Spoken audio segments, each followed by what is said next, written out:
Hypergamy is one of the most annoying terms in the manosphere. You've probably heard people talk about it a lot, right? Women are going to leave you the moment another man comes around who's better than you, who's better looking, who's taller, who has more money, who's more muscular, who's more popular, yada, yada, yada. The idea is you are guaranteed to be left the moment a better man comes around. So why even try at all, right? Why even try at all? And it's a very insidious thought. It's a very insidious idea. And the reason why it's insidious is because there's a kernel of truth to it. There's a kernel of truth to it, right? I would say it's half true because hypergamy is a very real thing. Hypergamy basically denotes that women like to date up. This isn't always the case, but more often than not, the woman is dating a man who surpasses her in a domain that she values, right? So if she values money, she wants a man with more money. If she values looks, she wants a man who's very handsome, very attractive. If she values social savvy, she wants a man who has a degree of popularity, right? So hypergamy is a real thing, but while it is a real thing, people have greatly exaggerated it, okay? So there's a few myths that I want to dispel. The first myth is the fact that hypergamy is a death sentence, right? Because if it's true, the way that the red pill kind of frames it, there is no reason to enter a relationship.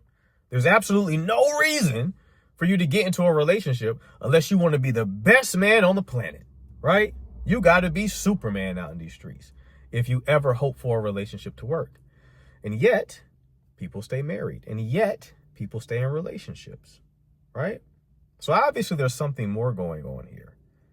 If hypergamy is true, better than that, if it's 100% true, then relationships should end at some point, right? Marriages should end, because what are the odds that a woman who's in a relationship, that a woman who is married, has been married for a decade plus, has never ran into a man who surpasses her man in important categories?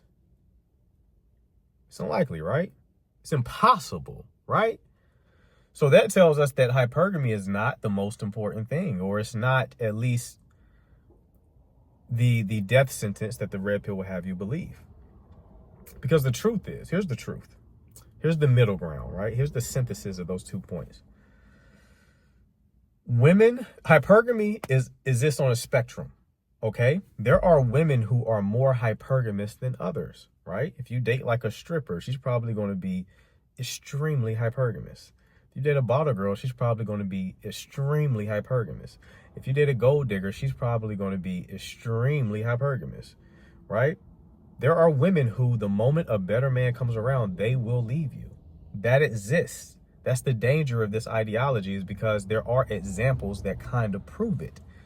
But there are also examples that disprove it. If you want to perceive reality with more clarity, always look for disconfirming evidence. This was an idea popularized by Charles Darwin, the guy who came up with the theory of evolution, right?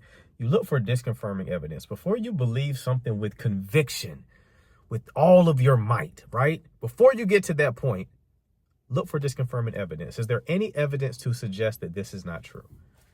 If you want to be intellectually honest, you have to make that a part of your thought process. Most people don't. Most people, the moment they are exposed to something that makes a little bit of sense, they like, okay, I got that figured out. No need to think about that again. And then they live the rest of their life as idiots. Do not be an idiot. That is a very idiotic way to approach life. Look for disconfirming evidence. And the evidence suggests that hypergamy is not 100% true. As I said, it exists on a spectrum. There are also women who are not as hypergamous, right? They still have that hypergamy wiring. They still know how to scan the environment and look for the man who has the value, but it's one of many variables, okay? It's not the only variable that women consider. It is one of many variables. For example, a woman may have a degree of hypergamy within her, but she values stability. She values shared history, right? She values a family unit. She's more traditional in that sense. So while she still has those hypergamous urges, they are overpowered by other urges that she values more. Does that make sense? That's why you see some marriages last. That's why you see some relationships stand the test of time. Because women are not all the same. If you put all women into one category, into one bucket, you are going to sacrifice clarity, okay? The next myth that I want to dispel is that hypergamy is a bad thing. And this one may trigger some of you. Because hypergamy is always framed as like this big boogeyman that you have to fear, that you should stay away from, right? But that's not the case. There is a evolutionary benefit for hypergamy. In fact, society is better for hypergamy to exist. Why is that the case? Seems like an odd statement to make, right? Why is that the case? Why is society better because of hypergamy? Well, I'll tell you. You look around this world, you look at all the fantastic things that men have built. What do you think motivated those men? What do you think motivated men to make these scientific advancements? These advancements in different domains, different fields of expertise. What motivated that? I won't say women in total, but the vast majority of the advancements we've seen in society is because of sex. It's because of the opposite sex. It's because of women and men wanting to win over women, right? Wars have been fought for it, right? Men want to impress women. Hypergamy gives us a bar that we need to go over, right? We have to build ourselves into something in order to win the affection of women. Ergo, we go and create all of the magnificent things that men have contributed to society.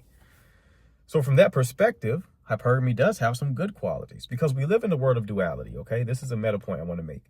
We live in the world of duality, meaning everything has pros and cons to it. Everything, good and bad, light and dark, hot and cold, everything exists in this reality that consists of duality, okay?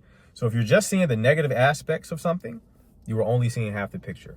So while hypergamy can be a negative thing, a lot of men have been negatively impacted by that. I do not want to diminish that point. It also has positively contributed to our lives. So it's not a bad thing. It's a good thing that you need to build yourself to get women, right? That puts you into your masculine edge. You should thank them for that. You should thank them for putting that kind of pressure on you because pressure makes diamonds, okay?